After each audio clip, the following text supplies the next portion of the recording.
چې د توحید نه منکران دي چې د دوی د توحید په دې اوله معنا باندې پوه شي نو زه هم ورته رامنډه بکي. په غیر اسلامي هیوادونو کې اوسېږي نو هغوی دا شکایت کوي چې موږ د غیر مسلمو سره مخامخ کیږو، نشو کولی چې د الله جل جلاله د وحدانیت یو ثبوت ورته وړاندې کړو. پیدا کوونکی مني خو دوی په تعین کې غلط شوي. نو چې هر کله درې واړه احتمال ختم شو نو څلورم پاتې شو چې دلته یو ذات شته چې هغه واجب الوجود او د سره زه احسان وکړم نو الله رانه خوشحاله کېږي. بله نو هېڅکله بیا څوک چاته سپک نه ګوري.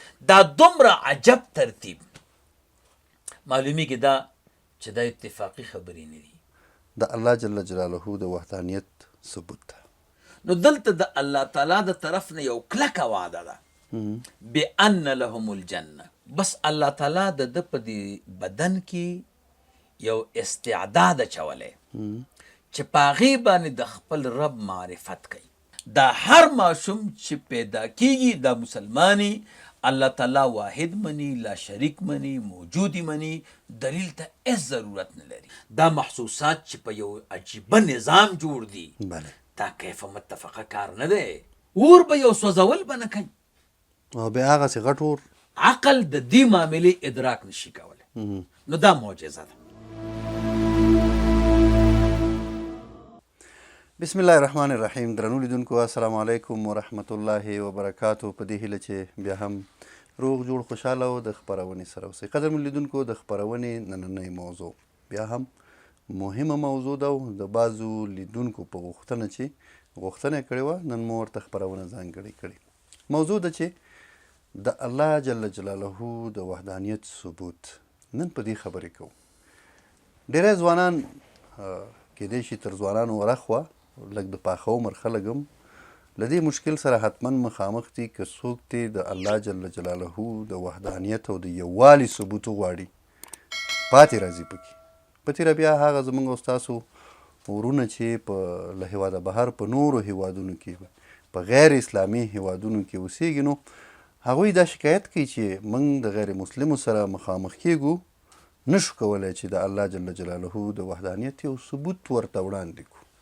نن مو همدا موضوع ده او خوشبختانه د همدې موضوع د ښه تشریح لپاره را سره په خپرونه کې قدرمن میلمه دی شیخ الحدیث محمد حکیم مظهري صاحب را سره دی. کور دی ودان وي چې له ځانه سره لرو. شیخ صاحب ښه راغلاست. ستړي مه شئ. الله مو خوشحاله او آباد ساتي، عزتمند شي. شیخ صاحب داسې موضوع ده چې نو په دې خو نو ډېر څومره خپرونې چې سړی وکړي بیا به هم کمې وي، خو نن به قدرمن لیدونکو ته یوه خپرونه او کوشش به وکړو چې هغه د دوی د ضرورت وړ مواد ورته ټول راټول کړو. ډېره مننه شیخ صاحب. راځو د الله جل جلاله د وحدانیت ثبوت ته. نحمده ونصلي ونسلم على رسوله الكريم. اللهم صل على سيدنا ومولانا محمد وعلى آل سيدنا ومولانا محمد وبارك وسلم وصل علیه. جناب سیرت صاحب یقینا د الله تعالی وحدانیت او د الله تعالی د توحید او د وجود ثبوت دا یو مهمه موضوع ده او هر مسلمان ته دې باندې پوهېدل ضروري دي. بله صاحب. بیا زمونږ او ستاسو دا دور الفتن دی، دې کې قسمه قسم عقاید دي او د خلکو قسمه قسم نظریات دي او دې زمانه کې هر سړی ازادي غواړي. بله صاحب. د الله تعالی حکم منل او د الله تعالی وحدانیت منل او وجود منل دا هم یو قید دی، ځکه چې الله واحد لا شریک دی، زمونږ او ستاسو خالق او مالک دی.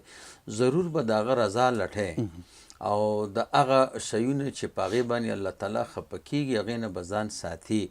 نو دا هم ازادي نه ده، ځکه انسان خو هسې نه دی پیدا او خلک ازادي خوښوي څه چې زړه وشي مغسې کوي، بلکې خلک انسانان د خپل ځان د انسانیت قدر هم جناب سیرت صاحب نه کوي. د دوی فکر دا دی چې انسان به عام حیوان غوندي چې آزاد ګرځي، خپل پټی پردی پټی نه پیژني، ښه او بد نه پیژني، بلکې حیوان ته بیا هم د یو پړي او د یو رسۍ ضرورت دی، هغه هم تړل غواړي، هغه هم یو شپونکی غواړي، خو دی ځان د حیوان نه هم بالاتر ګڼي چې زه د هغه نه هم آزاد یم.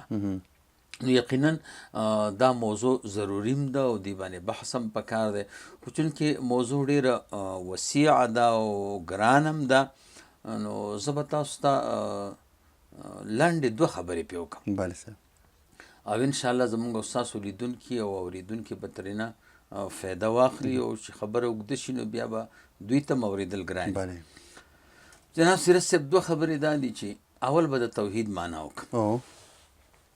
توحید څه معنا، دویم به په توحید باندې تاسو ته زه 10 دلایل ووایم. اول توحید کې دوه خبرې ضروری دي. بله اوله خبره دا ده چې د توحید چې کوم دا حروف دي د دې څه معنا ده. بله تا ده، واو ده، ها ده او یا ده او دال. زما په نظر باندې جناب سیرت صاحب چې زمونږ او ستاسو ملګري بلکې هغه خلک چې د توحید نه منکران دي چې د دوی د توحید په دې اوله معنا باندې پوه شي نو زه هم ورته رامنډه وکړي چې دا قیمتي شی دی.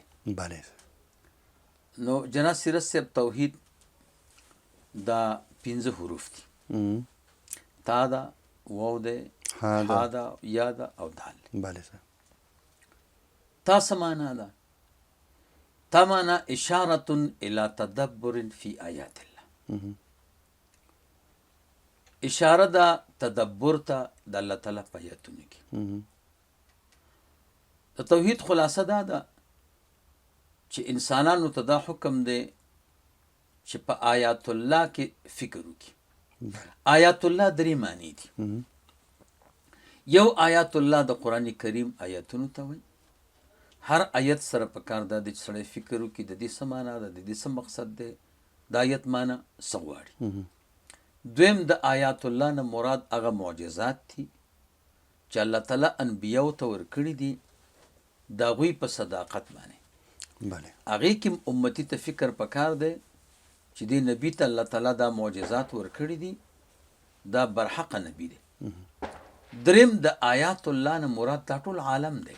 بله په دې هر شي کې دا فکر پکار دی چې دا هسې نه دی پیدا، دا یو خالق لري، دا یو مالک لري، بله دا یو موجد لري او بیا هر شی د یو حکمت او د یو فایدې دپاره پیدا دی. نو هر کله چې دا ټول عالم کې یو موجد پروت دی، یو پیدا کوونکی پروت دی او د دې د پیدا کېدلو تخلیق یو حکمت دی، نو زه خو مسم نه یم پیدا. بله او بله دا ده چې هر چاته په دې نظر کتل چې دا زما د رب مخلوق دی او دا زما د رب مملوک دی. خلاصه د دې ټکي دا ده چې خپل فکر سمول. بله مونږ او تاسو جناب سیرت صاحب که فکر وکړو د عالم کې چې څومره فسادونه دي د هغې وجه دا ده چې زمونږ او ستاسو فکرونه سم نه دي. مونږ وایو دا تربور دی، دته چې ځان غلی کې بیا دې نه پرېږدي، دا مو کلیوال دی، دا یو فقیر دی، دا یو فلانی کسب والا دی، دا سپک یو بل ته ګورو نو ځکه مو په معاشره کې اختلاف دی، یعنی خپل منځ کې اخته یو. کله چې یو انسان جناب سیرت صاحب دا فکر وکړي چې دا د خدای پاک بنده دی او دا یو خالق او مالک لري او د سره زه احسان وکړم نو الله رانه خوشحاله کېږي. بله نو هېڅکله بیا څوک چاته سپک نه ګوري او بلکې د خلکو د خبرو یا د تکلیف صبر او زغم هم پکې پیدا کېږي چې هېڅ خبره نه ده. لکه مونږ او تاسو یو صاحب حق لرو چې یو حقدار سړی وي او د هغه بچی مونږ ته یو خبره وکړي پروا نه کوي، د هغه ورور خبره وکړي، مونږ او تاسو د هغې په مقابله کې زغم او صبر نه کار اخلو. بله نو تا معنا خپل فکر سمول. دویم نمبر حرف دی واو. واو کې اشارة الى الوفاء بعهود الله. په عالم ارواح کې جناب سیرت صاحب الله تعالی موږ تاسو نه یو پوښتنه کړې وه، الست بربکم، زه ستاسو رب نه یم. په دې کلمې د رب کې د انسان چې څومره ضرورتونه دي بله دا ټول پکې راجمع دي. خدای زه چې هر څه ته ضرورت لرم زه به تا نه غواړم. کله چې دنیا ته راغلو وعده خو ملته کړې ده، دغې وعدې باندې پوره کولو ته توحید وایي. پکار دا ده چې په هر شي کې د خپل رب سره تعلق ساتي. بله. دریم نمبر حرف حا ده. حا کې اشاره الی حفظ امانات الله. بله. الله تعالی موږ او تاسو ته امانتونه راکړي دي او او هر امانت چې څوک چاته ورکي نو مالک د هغه مودع نه چې چا سره امانت ایښی د هغه نه د حفاظت مطالبه کوي، پوښتنه کوي چې دې کې به خیانت نه کوي. موږ او تاسو جناب سیرت صاحب چې دنیا ته راتلو د غوږونه الله راکړي وو، د غیبت نه و اورېدلی، د دروغ نه و اورېدلي، د بېهوده شیونه نه و اورېدلي، پاک و. بله. داسې سترګې پاکې وي، داسې فکر پاک و، داسې ژبه پاکه و، لاسونه پاک و، بدن پاک و، پښې پاکې وي. نو دا د الله تعالی امانتونه دي. بله. نو دغسې موږ او تاسو نه پاک غواړي، یعنې خپل د اندامونه پاک ساتل، بچي پاک ساتل. بله. دغسې چې څنګه الله موږ ته راکړي دي دغه امانتونه مقصې ساتل، دې ته وایي توحید. څلورم هغه یاد. بله. اشاره الی الیقین بمواثیق الله. کله جناب سیرت صاحب چې انسان کې درې صفتونه راغله، بله. فکر الله والا جوړ شو، وعده د الله سره پوره کړه، د الله د امانتونو حفاظت کوي، بله. خیانت نه کوي. نو دلته د الله تعالی د طرف نه یو کلکه وعده ده بأن لهم الجنه. بله. ان الله اشترى من المؤمنین انفسهم واموالهم بأن لهم الجنه. الله وایي چې تا دا درې کارونه وکړه نو څلورم زه کومه، بله. بس تا دپاره جنت دی. نو یا کې اشاره ده دغې د خدای پاک کلکې وعدې ته. پنځم نمبر حرف دی دال. بله. اشاره الی دعوت دین الله. کله چې سړی څلور کاره برابر کړي خو جنتي شو، فکر یې برابر شو، د الله په وعدو پورهوالی کوي، د الله د امانتونو حفاظت کوي، نه کوي بدن کې خیانت نه کوي، او الله طرف نه ورسره زیری راغی چې ته جنتي. اوس دی خو جنتي شو، اوس ځان ته ملګری پیدا کول. بله. د الله تعالی مخلوق ته دعوت ورکول چې زه جنتي شوم، راځه تم دا درې کارونه وکړه چې څلورمه وعده د الله د سره چې تم جنتي شي. بله. دې ته توحید وایي. دا څومره انبیاء کرام چې راغلي دي او کتابونه راغلي دي، د دې ټولو خلاصه توحید ده. بلکې زموږ علما وایي د قرآن کریم موضوع هغه توحید ده. بله. او بعض علما وایي چې تکمیل الانسانیت ده. خو تکمیل الانسانیت او توحید لازم او ملزوم دي. بله. تکمیل الانسانیت په توحید راځي او توحید سره تکمیل الانسانیت راځي. دا خو معنا لغوي د توحید وایي. بله. اصطلاح د علماو کې توحید وایي هو نفی التشریک والتشبیه فی ذاته و صفاته. بله. د الله تعالی د تشریک د شرکت نفی کول، د الله تعالی په ذات کې او د الله په صفاتو کې نه الله سره څوک شریک شته په ذات کې، بله. او نه د الله سره څوک شریک شته په صفاتو کې، نه داسې یو مخلوق شته چې الله سره مشابه وي، لیس کمثله شیء. دغه ته توحید وایي، نفی التشریک والتشبیه فی ذاته و صفاته. نفی د تشریک او د تشبیه د الله په ذات کې او د الله تعالی په صفاتو کې. نو جناب سیرت صاحب که موږ او تاسو په دې باندې فکر وکړو چې توحید کې خو دومره کمال دی، دا خلق جهنم نه جنت ته راړول او ټول انسانان په جنت لاره باندې بوتلل، د دې نه قیمتي شی چېرته دی؟ بله. بس دغې ته توحید وایي. دا خو اوله خبر وه. نو دویم نمبر خبره توحید باندې دلایل. نو جناب سیرت صاحب په دې خو مستقل کتابونه لیکلی شوي دي او علما په ډېر دلایل وایي. نو زه به تاسو ته نن 10 دلایل ووایم. بله. اول نمبر دلیل ته دلیل فطری وایي. دلیل فطری دا دی چې هر انسان دنیا ته راځي، بله. بس الله تعالی د ده په دې بدن کې یو استعداد اچولی چې په هغې باندې د خپل رب معرفت کوي، بله. او په هغې باندې د خپل رب د وجود او د وحدانیت اقرار کوي. اس دلیل ته ضرورت نه لري. رسول الله مبارک فرمایي کل مولود یولد علی الفطره. هر ماشوم چې پیدا کیږي په اسلام پیدا کیږي. بله. هغه عالم ارواح کې چې خلک راجمع وکنه او د دوی نه پوښتنه کړې و چې الست بربکم، زه ستاسو رب یم که نه یم؟ قالو بلا. دوی ټول ورته ویل چې الله ولې نه. بله. هر ماشوم چې دنیا ته راځي، که د کافر بچی دی که د مسلمان بچی دی، دا بچی ټول مسلمانان دي. بله. فطرتن او خلقتن دا هر ماشوم چې پیدا کیږي دا مسلمانی، الله تعالی واحد منی، لا شریک منی، موجودی منی، دلیل ته هیڅ ضرورت نه لري. رسول الله مبارک صلی الله علیه وسلم فرمایي فابواه یهودانه او ینصرانه او یمجسانه. بیا مور او پلار لګیږي، پلار او مور لګیږي، دغه ماشوم یهودی کوي بله. د معاشرې په وجه، یا یې نصرانی کوي یا یې مجوسی کوي.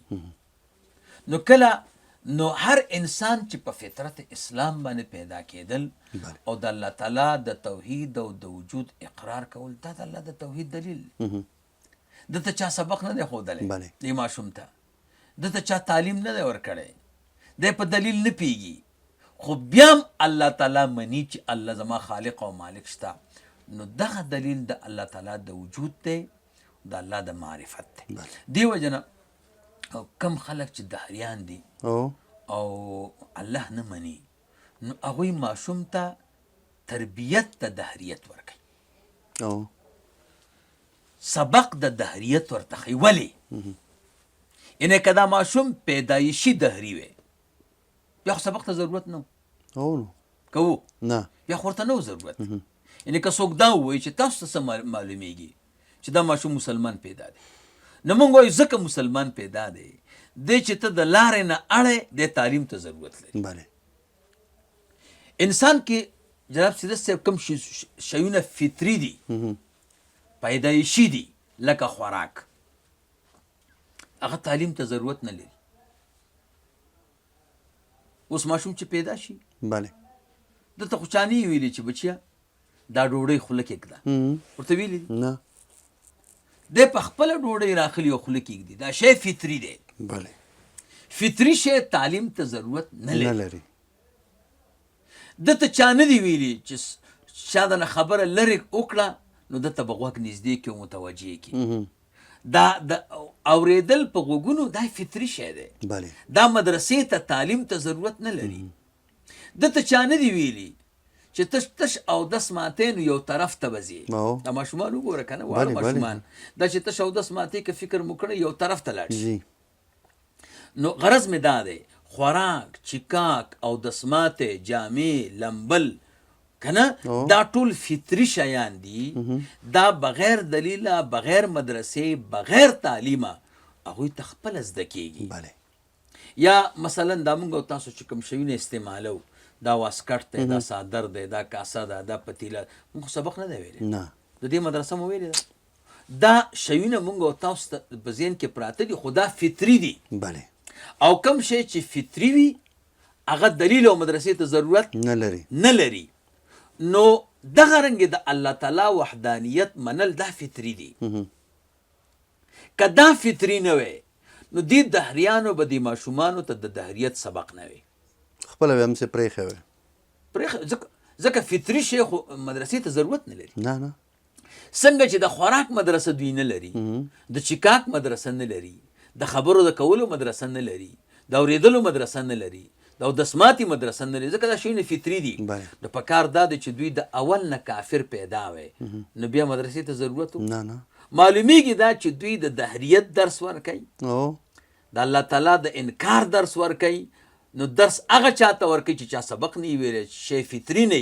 نو د دې نه معلومیږي چې دا ماشوم دا په فطرت اسلام پیدا دی.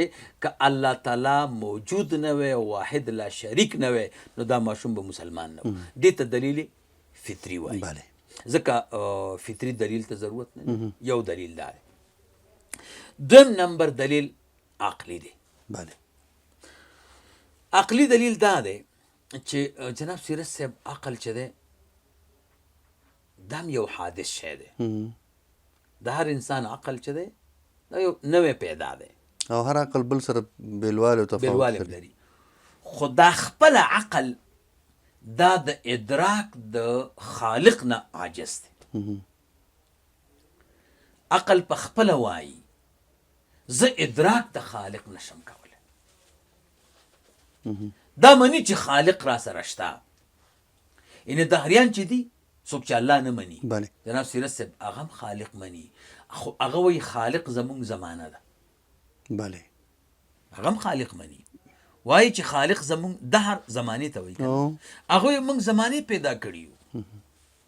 زمونږ مثال د وښو دی. واښه چې په خپله راشنه شي بې دېقانۍ او بیا پورته شي او دغه شي وچ شي او ختم شي، دغه رنګې موږ هم زمانې پیدا کړي. نو ګوره خالق مني چې زه چا پیدا کړی، یو پیدا کوونکی مني، پیدا کوونکی مني، خو دوی په تعین کې غلط شوي دي. څوک ستورو ته خالق وایي، څوک لمر ته خالق وایي، څوک بوتانو ته خالق وایي، بله څوک زمانې ته خالق وایي.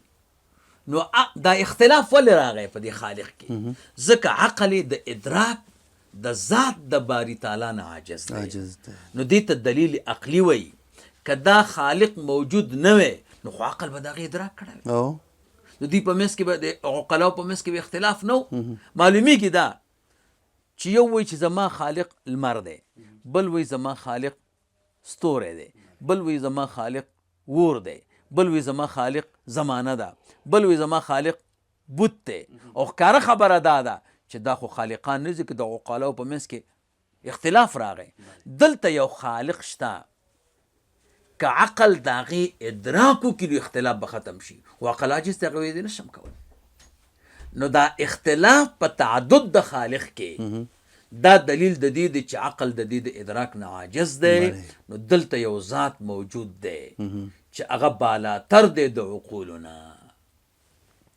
دریم نمبر دلیل هغې ته دلیل ضروري وایي. بله بدیهي ورته منطقیان وایي، موږ تاسو ورته ضروري وایو. موږ وایو ګوره په دې عالم کې جناب سیرت صاحب چې څه شیونه دي دا ښکاره خبره ده چې دا د عدم نه وجود ته راغلي. او زما دا لاس دی دا مه نیولی دی، بله داسې ګوره حرکت مې ورکړ، مخکې پورته و اوس ټیټ شو. بله دا څومره موږ او تاسو په خپله پیدا یو، لکه دهریان هم مني چې موږ پیدا شوي. بله یعنې دې ته محدثات وایي. دا محدثات د عدم نه وجود ته راغلي. مخکې عدم نشو او شته شو، شته شو. اوس چې یو شی عدم او وجود ته راغی نو دا سبب غواړي. ولې که سبب نه وي نو ولې مخکې عدم و؟ مخکې ولې نه و؟ مخکې ولې نه و؟ دا مخکې نشته وشته. نو که سبب نه اوس هم نه و. معلومیږي دا چې دلته یو محرک شته، یو منظم دلته پلان یو دی، منظم پروګرام شته، دلته یو مرجح شته، دلته یو سبب شته چې دغه شی د عدم نه وجود ته راوست. بله خو دغه شی چې د عدم نه وجود ته راغی دا څه شی دی؟ یا خو دا عدم دی، بله دا عدم په خپله ولګېده، دا محدث شی وجود ته راوست، او یا عدم نه دی. نه دی. نو عدم خو ځکه سبب نشي جوړی چې په خپله نشته. نو هغه به وکړي څه چې یو شی په خپله نه وي او خپل وجود نه لري، نو د بل د وجود سبب کله ګرځي؟ نو ښکاره خبره ده چې عدم نه دی. ښه چې عدم نه دی نو دا محدث شی په وجود ته ولې راغی؟ نو یا خو د ده د وجود ته په خپله ځان راوسته یا بل چا راوستی. که ته په خپله ځان راوسته دا نشي کېدلی. سړی د خپل ذات د وجود سبب نه ګرځي. داسې نشي کېدلی چې سړی د خپل ځان موجود کړي. نه هیڅ امکان نه. دا خو امکان نشته. نو ضرور بل چا راوړی. نو دا بل څوک اوس ګورو چې دا هم د قبیلې د محدثاتو نه دی. که دا د قبیلې د محدثاتو نه وي، یعنې بل چاته په دې حدوث کې محتاج نو بیا خو تسلسل شو. بله دا بیا بل محدث پکار دی، هغه بیا بل محدث پکار دی، هغه بیا بل پکار دی. نو ځای به تسلسل دی. نو کم ځای ته به رسېږي؟ غیر متناهي دی. نو ښکاره خبره دا ده چې عدم هم سبب نه دی، دا شی په خپله د ده وجود هم سبب نه دی، او د ده سبب محدث هم نه دی. دا محدث محدث هم نه دی، هغه هم نوی پیدا نه دی. نو چې هر کله درې واړه احتمال ختم شو نو څلورم پاتې شو چې دلته یو ذات شته چې هغه واجب الوجود دی. بله یعنی هغه په دې وجود کې چاته ضرورت نه لري، محتاج نه دی. دا محدث خو په وجود کې بل ته ضرورت لري او. که نه. دلته یو ذات شته چې هغه واجب الوجود دی، د هغه په دې وجود کې هیڅ چاته ضرورت نه لري. هغه ولګېده او دا محدث شی د عدم نه وجود ته راوسته. نو دقه دلیل د الله تعالی د توحید دی او د الله تعالی د وجود دی، بله چې دلته یو ذات شته. دا دې ته وایي دلیل ضروري. څلورم نمبر بله دې ته دلیل حسي، محسوسات چې ورته وایي. او موږ او تاسو چې د محسوساتو ته جناب سیرت صاحب وګورو، نو دا هر محسوس شی دا په یو منفعت جوړ دی، یو خاصه نفع لري، او یو خاص ضرر هم لري، خو نفع هم شته. بله دغه د نفع انتظام دا د دې خبرې دلیل دی چې دا کیف متفقه نه دی، ها یعنی د اتفاقی دنیا ته نه دی راغلی. دلته یو ذات شته چې هغه پکې دا منافع چې دی دا ایښي دي، بله او دا عجایبات یې پکې ایښي دي. ولې که دلته داسې ذات نه وی او هغه دا جوړ کړی نه وی، نو دا منافع به پکې چېرته وو. موږ او تاسو ګوره چې ونې ته مثلا وګورو، ونې ته، او نو دا ونه د ځمکې نه پورته شوی دی، بله لاندې ډډ غټ دی، او د هر ونې لاندې ډډ غټ دی. بیا د دې نه چې کوم شاخونه دي، نو شاخ په بیخ کې ډبل دی، بله بیا وروسته نری کېږي نری کېږي نری کېږي، او دا د هر ونې دا پروګرام دی. بیا د دې ونې دا خپله غوښه دا ترخه ده، پاڼه یې ترخه ده، بله دې کې چې بیا کومه میوه پخېږي خواږه ده، خوږه ده، بیا میوه په خپله پسته ده، او دې کې چې کوم زړی دی هغه تریخ دی، بیا په زړي د پاسه یو هډوکی لګېدلی دی، بله او هغه خو ماتېدل هم ګران دي، دننه بیا پکې زړی دی. دا دومره عجب ترتیب معلومیږي دا چې دا اتفاقی خبرې نه دي، دا یو موجد لري. که دا داسې بې خالقه او بې موجده موجودې دی، نو جناب سیرت صاحب د دې داسې مثال دی لکه زه څادر وغورځوم، نو صحیح ده یو کرت خو به دا نیغ وغورځېږي که نه، په ترتیب چې ونه غورځوم، خو بل کرت ته غونډ راغورځېږي، بل کرت ته خراب راغورځېږي. یعنې هر کرت ته د یو شي غورځېدل منظم نه وي، دا نه یې ګوره. معلومیږي دا چې دلته یو موجد شته، یو منتظم شته چې هغه دا شیونه برابرۍ لاندې غټ او پورته بیا نری او بیا د هغې نه نری. ټولې نړۍ کې ونې یو ډول، یو ډول یو هم داسې نه چې پاس ډبرې لاندې ډبرې، او بیا په هغې کې هره میوه د هغه د ونې په اندازه باندې وړه. اوس ګوره که نه، اوس هندوانه غټه ده، خدای پاک د دې ونه نه ده پیدا کړې، بله د دې بوټی دی. ولې؟ ځکه چې که هندوانه په دې ونه کې او په چارو غورځېږي، خو ماشومان به مړه کي، خلک به خوږ کي. ښه صحیح. وی یو دهري په لاره روان و، وی چې خدای هر کار دی د حکمت نه ډک دی، خو د یو کار کې د کار شته، هغه دا ده چې ونه غټه ده او مالټه وړه ده، هندوانه غټه ده او بوټی وړوکی دی. دا هندوانه په دې ونه کې پکار وه، مالټه لاندې په بوټي کې پکار وه. وی تیز باد راوالوت، وی چې راوالوت نو د دا مالټه د ده په سر ولګېده. وی چې خدای دې کار کې د حکمت دی، که داسې بادونه او سیلیګانې راتلی او دا هندوانې او خټکي په خلکو ورتلی خو خلک یې مړه کول که نه. ښه صحیح. د جناب سیرت صاحب دا محسوسات چې د عجایباتو نه ډک دي، دا محسوسات چې په یو عجیبه نظام جوړ دي، دا کیف متفقه کار نه دی چې دا دې غټ او دا دې وړوکی. داسې هر کرت داسې اتفاقي شیونه نه جوړېږي. دې دپاره منظم پلان دی، دا مصادفه نه ده، دا یو منظم پلان لري، دا یو منظم مربي لري، یو موجد لري، او هغه نه دی موږ الله تعالی. دا د الله تعالی د وجود دلیل دی، اختلاف پکې نشته. دا دلیل د توحید د باری تعالی دی. ولې که دلته خالقان دوه وی، خو په دې نظام کې به هم فرق وي. ښه صحیح. دې ته وایي دلیل د محسوسات.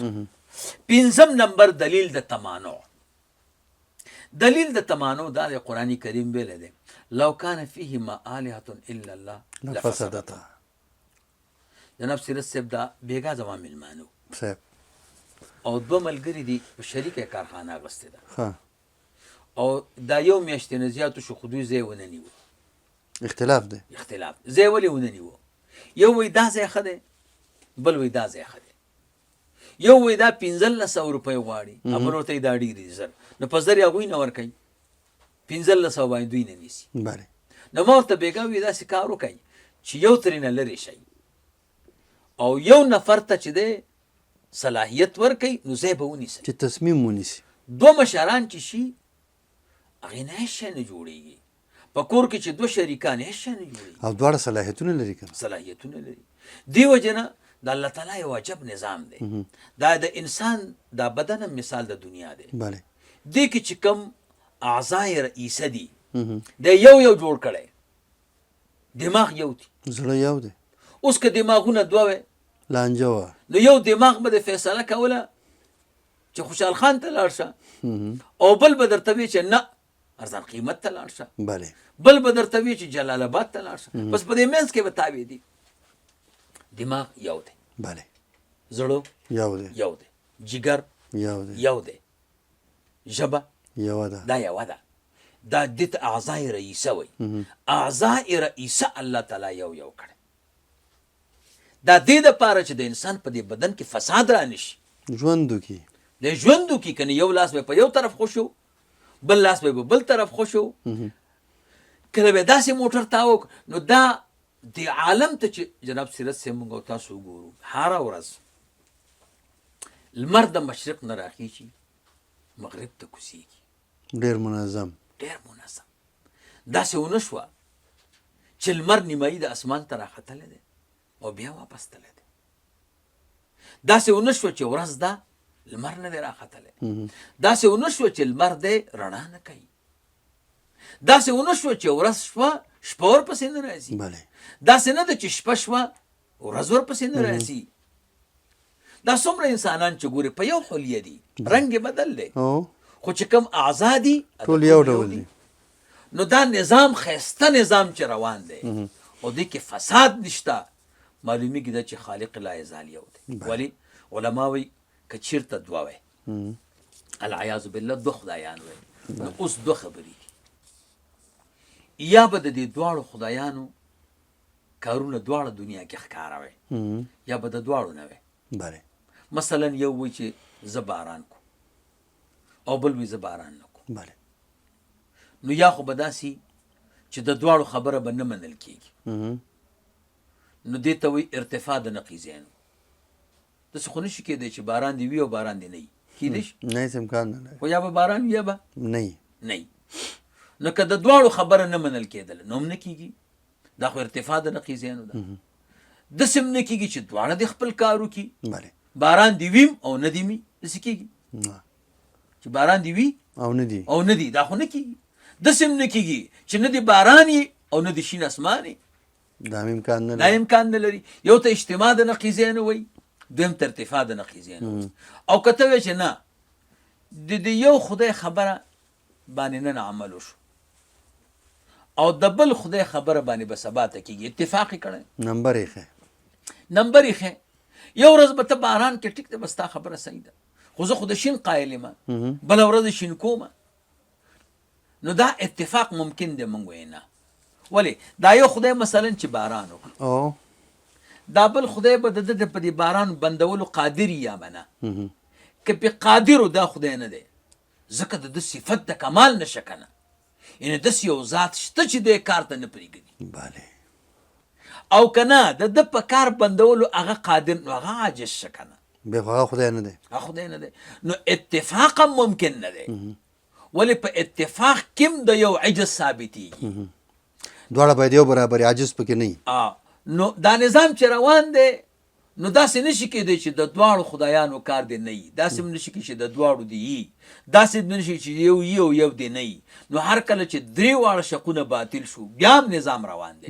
معلومیږي دا چې دلته رب شته او واحد لا شریک دی او دا نظام هغه روان کړی دی او داسې ذات نشته چې دا هغه کار بند کړي. نو ځکه پروګرام صحیح روان دی. دې د دلیل د تمانع وایي. شپږم نمبر النظم والتدبیر. مونږ او تاسو چې دې مخلوق ته وګورئ په یو ښایسته پروګرام باندې جوړ دی. یعنې دا هر شی چې جناب سیرت صاحب وګورې که نه نو دا یو په یو ښایسته پروګرام باندې جوړ دی او هر شي کې چې څه دي دا ګورې یو فایده پکې شته. اگر که مونږ او تاسو د هغې د فایدې نه خبر نه یو. مونږ ته استادانو وی یو سړی روانو په لاره او ګونګټ یې ولید. ګونګټ ته که فکر کړی دا ګندګي راغونډه کړي یو بال یې جوړ کړی بیا چې هغه سوري ته ویسي بیا هغه سوری تنګ کي او دی بیا یې نه کولی نه شي. وی چې یا الله ستا هر مخلوق چې دی ډېر منظم دی پیدا کړی خو دا کار سم نه دی. لکه دا ګونګټ دومره تکلیف تیر کي نو په دې به دی څه کوي؟ دلته چې راشي بیا تې پاتې شي. دا اعتراض یې وکړو. نو چې اعتراض یې وکړو نو دی مریض شو. په معده کې کینسر پیدا شو. نو په دې ډاکټرانو په دې حکیمانو وګرځي هغه ورته نه روغېږي بس مړ کېږي ځکه معده دې داسې ځای ته رسېدلې چې بس نه ټیکېږي. نو بیا یو حکیم پیدا شو هغه ورته وی چې ستا یو علاج شته خو ته به هغه دوا ونه خوړلی شي. هغه وی څه دوا ده؟ وی هغه ګونګټ چې کوم بال جوړ کړی هغه به 3 بالونه ته خوري. الله اکبر. نو هغه وی چې یقینا دا بالونه خوړل خو صحیح نه دي، ګران کار دی خو د مرګ نه خو اسانه دي که. هغې زه پوه شوم چې په ما یې اوس خوري ته وی چې دې کې څه فایده وه؟ دا 3 بالونه چې وخوړه که نه په یو تکلیف بس روغ شو. نو یو ورځ کشتۍ کې ناست دی د ملګرو سره او دا کشتۍ دا د دریاب چپی راځي او ټول وی سبحان الله والحمدلله واستغفر الله او چغې وی که نه یا الله خیر. به دی غلی د کشتۍ خواته ناست دی بس هېڅ نه وی نه وایي چې یا الله اوبه بندې کوه نه وایي چې غږ غلی ناست دی. کله چې کشتۍ هغه طرف ته واوړېده نو هغه ملګرو ورته وی چې تا خو نه استغفار ووي نه دې الله ته سوال وکړه هېڅ قصه کې نه وي هېڅ قصه. هغه وی یو کرت ما د خدای پاک په کارونو کې کار لرلی دومره ګندګي را باندې خوړلې ده ما الله سره وعده کړې ده چې بیا به تا کارونو کې کار نه لرم.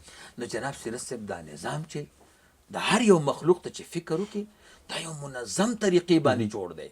د حرکات د سکنات د خوراکات د چکاک یعنې دا یو د شاتو موچۍ نه ده که ما تا ژوندي و بیا په دې یو برنامه کوو نو د شاتو موچۍ باندې چې تحقیق وکړي نو حیران به شي چې خدای عجیبه نظام دی جوړ کړی.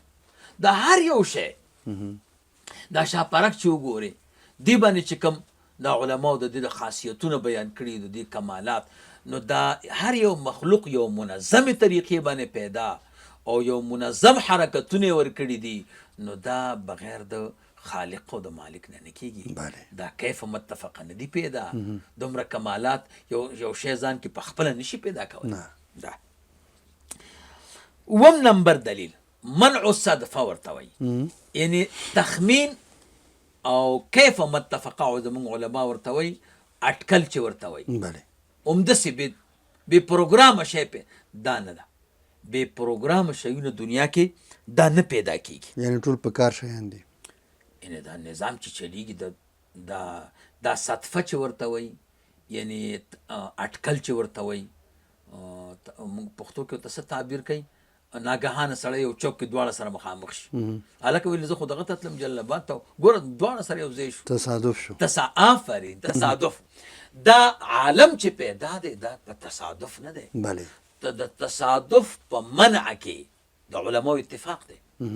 یو ځل امام اعظم ابو حنیفه رحمه الله د یو دهري سره مناظره وه چې ورغې امام صاحب نو هغه ورته وی دلیل وایه د خدای پاک په وجود. هغه وی دلیل ویمه خو یو عجب مې ولیده. وی څه دې ولیده؟ وی عجب مې دا ولیده چې د دریاب په غاړه مې وکته چې یو بوټی راشین شو او دا بوټی غټ شو او د هغې نه د لرګي غټه تنه جوړه شو. ګوره بې نجاره پرې شو تختې ته جوړې شو بې نجاره ترېنه کښتۍ جوړه شوه خلک پکې کېناسته او بغیر د کښتۍ چلوونکي نه دا کښتۍ غاړې ته را ورسېدله پورې وتله دا یو عجب شی مې ولیدو تاسو یې ما سره منئ نو هغه دهري ورپسې وخندل خلکو ته یې ویل چې ده ته اوس وګوره دا تصادف په منع باندې خو اتفاق دی تصادفاً ونه راشنه شوه بیا تصادفاً چې د هغې نه تختې جوړې شوې بیا تصادفاً ترېنه کښتۍ جوړه شوه بیا کښتۍ په خپله را روانه شوه مسلمانانو تاسو دا مناظرې ته راوستلی دی دی خو دومره دروغ وای تصادف موږ ته وای او دومره تصادف چیرته کېږي نو امام اعظم ابو حنیفه رحمه الله ورته وی هر کله چې دا تصادف د یو کښتۍ نه منئ چې کښتۍ په خپله نه جوړېږي کښتۍ په خپله د سیند غاړې نه یو طرف ته بل طرف ته نه ځي نو دا دومره نظام فالسماء ذات ابراج والارض ذات فجاج دا اسمان چې د برجونو خاوند دی او دا ځمکې چې دا د لارو خاوندان دي دا دریابونه چې د چپو خاوندان دي نو دا د الله تعالی علیم خبیر په ذات باندې دلالت نه کوي نو مناظره ته وګټله یو ځل امام اعظم ابو حنیفه رحمه الله ته یو دهري راغی او ویل ذات تا نه یو پوښتنه کوم الله تعالی شته ویشته یو دی که دوه دي وی یو دی وی په یووالي راته دلیل نو امام صاحب خو ډېر حاضر جواب ورته وی زه به تا نه پوښتنه کوم ته به جواب راکړې د لسو نه شاته کم یو شماره ده ورته وی د لسو نه شاته 9 دي وی د 9 شاته وی 8 دي وی 8 نه شاته وی 7 دي وی د 7 نه شاته وی 6 دي او وی د 6 نه شاته 5 دي د 5 نه شاته 4 دي د 4 نه شاته 3 دي د 3 نه شاته وی 2 دي د 2 نه شاته وی 1 وی د 1 نه خوا وی لیست وی الله یو دی د الله تعالی د ذات نه مخکې هېڅ شی نه و دا څومره مخلوقات چې دي دا د یو ذات نه بعد پیدا دي نو الله تعالی نو دا نظام چې دی دا تصادف دا د دومره عالم په تصادف نه کېږي بدون منظم پلان چېرته منظم کېږي اتم نمبر دې ته برهان الحرکت زموږ کتابونو کې وایي برهان الحرکت دا دی چې موږ تاسو لاس خورو د یو ځای نه بل ځای ته دا یو محرک غواړي ونه کې پاڼه ښورېږي شاخ ښورېږي په دې باندې اتفاق دی چې هر شي کې چې حرکت راځي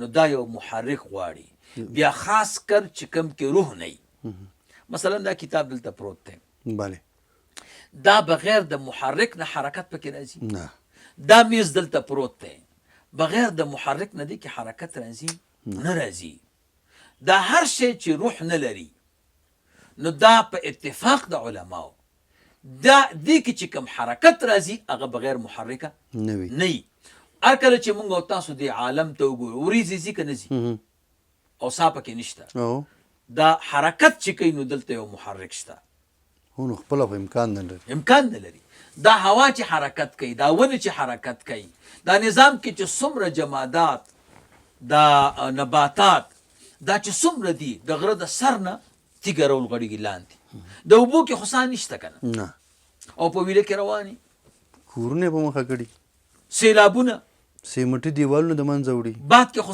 دغه نشته سا نو دغه په دې عالم کې چې کوم محرکات دي کوم کې حرکت راځي نو په اتفاق د عالم سره هر محرک بغیر د محرکه نه وي چې زی روح نه دا روح هم یو محرک دی چې زی روح نه نو دې کې حرکت نشي راتلی بلکې زی روح کې چې روح محرک دی خو روح په خپله جامد دی روح خو بیا روح نه لري نو دا روح کې حرکت چا پیدا کړ چې لا بیخي ښکاري نه نو په دې عالم کې چې کوم حرکتونه دي دا د دې خبرې دلیل دی چې دلته یو محرک موجود دی او هغه نه دی چې الله جل جلاله دی نهم نمبر دلیل برهان القاهریت دی ته وایي زموږ علما برهان القاهریت دی ته وایي جناب سیرت صاحب انسانان په دې دنیا کې شته بله صاحب او هر انسان دا غواړي چې زه د دنیا کې ژوندی یم. څوک مرګ غواړي؟ نه، ټول د مرګ دفاع پسې ګرځي، دفاع پسې مرګ څنګه ځان نه لرې کړي. نو دی چې دا مړ کېږي چا مړ کړو؟ دلته یو ممید شته. هره ونه چې ودرېږي ولاړه ده، خو څه موده بعد، لکه افلاطون وایي 1000 کاله په هر ونه کې رطوبات دي. هر ونه کې دومره رطوبات دي چې 1000 کاله هغه مقاومت لري، خو 1000 کاله پس خو ختمېږي که نه؟ اخر ختمېدل شته. دا ختمونکی څوک دی؟ دا ختمونکی څوک دی؟ دا لمر چې روخیږي، د لمر پسې وروسته تیاره راځي، دا د رڼا مزیل څوک دی؟ بله. یعنې په دې عالم کې چې څه دي دا خو د بقا لپاره دي، دا دې وي او هېڅوک د خپل ځان فنا نه غواړي. نو دغه قاهریت چې بل څوک پې غالب کېږي او دی لرې کوي. فرضاً ما ته دې مکتبه کې ناست شي، ما ته وړوکی ماشوم د دې نه ویستی شي؟ نه، نشي ویستی. چې زما ستا نه بدن کې طاقت کې کمزوري ویستیم شي؟ نه. ما ته به څوک وباسي چې په ما ته غالب وي، قوي په ما ته باندې قوي وي. نو دې عالم کې چې کوم ماده د ازالې ده، عالم موجود شي ختم شي، عالم موجود شي ختم شي. بله. دلته یو قاهر او غالب ذات شته چې هغه په دې ټول عالم باندې غالب دی، هغه یې لرې کوي. بله. نو دا ازاله په دې عالم کې، دا مرګ په دې عالم کې، دا تغییر په دې عالم کې. نو لکه هر سړی وایي چې زه د ځوان یم، چې د چا سپینګیرتوب خوښ دی. هر سړی وایي زه د صحتیاب یم، د چا مرض خوښ دی. هر سړی وایي زه د وزیر یم، د چا فقیري خوښه ده. هر سړی وایي زه د مالدار یم، هر سړی وایي زه د خوشحال یم، د چا خفګان خوښ دی. دا د ده چې کوم شیونه نه دي خوښ، دا خو دی په رضا نه اخلي، که اخلي؟ نه اخلي. دلته یو ذات شته چې په ده غالب دی. بله. د هغه طرف ته بوزي چې د خوښه نه ده، په زور یې بوزي، په زور یې بوزي. چې په زور یې بونیسي دی خو نسي. نو دا غلبه د الله تعالی، دا قاهریت د الله تعالی، او دا ازاله د انسان، دا تغییر د انسان، هغه حالت ته چې د ده ناخوښ دی، د دې عالم دا فنا، دا د دې خبرې دلیل دی چې دلته یو غالب ذات شته چې په دې ټول عالم غالب دی، او هغه طرف ته بوزي چې د ده خوښ نه دی. بله. 10 نمبر دلیل شرعي دلیل ورته وایي. جناب سیرت صاحب، موږ تاسو ته پیغمبران علیهم السلام راغلي دي، انبیا راغلي، او هر نبی سره معجزه وي. معجزه هغې ته وایي چې عقل د هغې د ادراک نه عاجز وي. اوس ابراهیم علیه السلام، نمرود راپورته شو، ابراهیم علیه السلام اور کې وغورځه، او هغه ډېر غټ اور و، څومره اور و که نه، اور کې وغورځه، خو لیکن اور پې اثر ونه کړ. اور به یو سوځول به نه کوي، او بیا هغسې غټ اور عقل د دې معاملې ادراک نشي کولی. نو دا معجزه ده. بله. نو معلومیږي دا چې ابراهیم علیه السلام صادق نبی دی، سی چې ویلي دي رښتیا ویلي دي. بله. اسماعیل علیه السلام یې راسملو، ذبحه کوي، د جنت نه پسه راغی بالتکوین، هغه حلال که چې حلال که ورک شو، ورک شو. خلک وایي که نه چې غوښه یې چا وخوړه. بله. لیکن یو قول دا دی چې حلال که ورک شو، خو امور تکوینیه و که نه. لکه سړی چې خوب کې پسه حلال کړي، بله، چې راپورته شي پسه خو نه وي، بیا لکه دا امور تکوینیه دي. په خوب کې ښه خوراک وکړي، په خوب کې چیکاک وکړي، چې راپاڅي هېڅ شی نه وي. بله. نو د ابراهیم علیه السلام د بچي د حلالېدلو په ځای پسه راتلل او بیا پسه ورکېدل، دا یو معجزه ده. د رسول الله مبارک صلی الله علیه وسلم بېشماره معجزات چې علماو په کتابونه لیکلي دي. نو دغه انبیا چې د دوی تایید په داسې شیونو شوی دی چې د انسان فطرتي عقل وایي چې دی صادق دی، ولې که صادق نه وی دا شیونه به نه وو. او جناب سیرت صاحب، الله تعالی دا منع کړي دي. ګوره، د دروغجن سړي په لاس الله معجزه نه ښکاره کوي، دا شی بند دی. بله. معجزه الله تعالی صادق نبی ته ورکوي، او دا ټول عالم مني. بله. چې یو سړی کاذب وي، دروغجن وي، هغه ته الله تعالی معجزاتو اعطا نه کوي.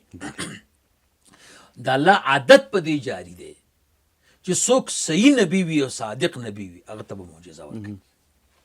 نو دغه انبیا چې مؤید بالمعجزات دي بله او عقل د دوی صدق او رښتیا منلې ده، هغه پیغمبرانو موږ ته ویلي دي چې ستاسو یو خالق او مالک شته، ستاسو یو رازق شته، ستاسو یو موجد شته، او هغه یو دی او هغه واحد لا شریک دی او د دې صفاتو خاوند دی. موږ به خود منو. تا چې رښتینې سړی خبرو کې ته به نه مني؟ ولې نه؟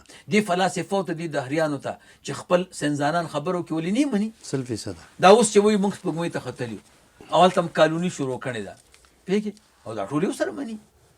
او سره د دې چې په ځمکه کې شیخ صاحب په خدای سره سمندر دی، برمودا ټرینګل ورته وایي، له دوی نه خبره دي چې دې کې څه شی دی، نه جاز تللی شي نه په هوا کې تللی تېرېدلی شي، تر اوسه پورې د هغې ادراک یې نه دی. خو سپوږمۍ کې به بس دوی چکرې وهي.